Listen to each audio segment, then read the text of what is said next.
Hello there.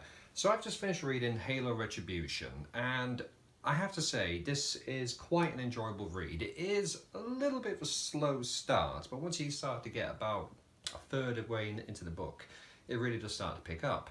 And it follows the same kind of formula as Halo Last Light, whereas you have returning characters such as Vita Lopez, the Brute Chieftain Caster, you have Blue Team, and you also have the Spartan 3 Gammas, or the Ferrets, as they're now called. And I think if you liked Last Light, you'll definitely like this book here. And with regards to the Last Light, that followed a murder investigation, or at least it's centred around a murder investigation, I should say. And with this book, it centres around the kidnapping of a UNSC Admiral's family. And of course, as the story develops, there's something more going on. But of course, no spoilers. So, even though this was a slow start, I think that it's worth sticking with this book, because I must admit I was a little bit tempted to just sort of stop. Well, okay, maybe not stop reading, but I think slow down and maybe just, you know, when you read a book and it's not really gripping you that much and then it takes you a while to read it, because the story is not that exciting. I very nearly went down that path, but thankfully it did pick up, and I would definitely recommend it.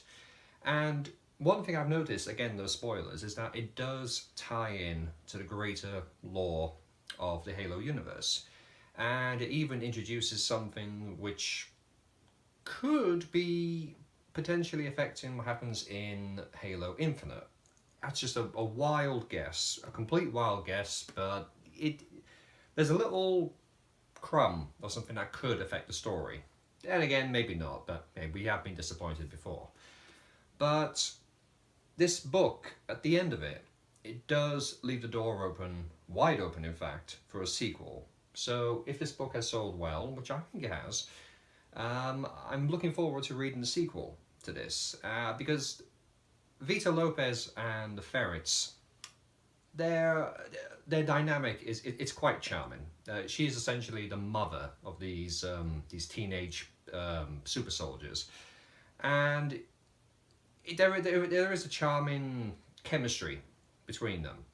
Also, with regards to the character Fred, now again, no spoilers, you do see a different side to him in this book, because like with all the other Spartan 2 super soldiers, with exception to the Master Chief, of course, and possibly Naomi from the Kilo 5 trilogy,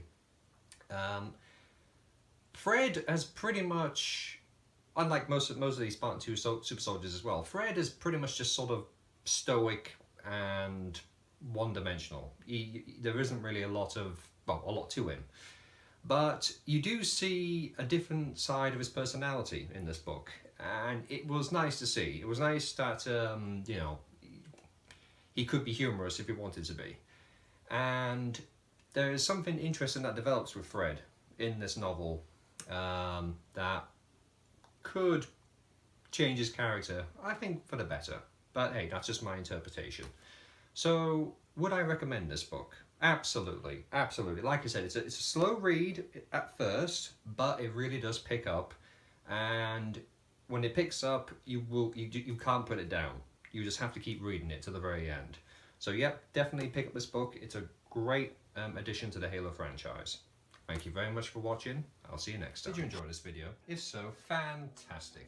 If not, well, I guess you can't win them all, can you?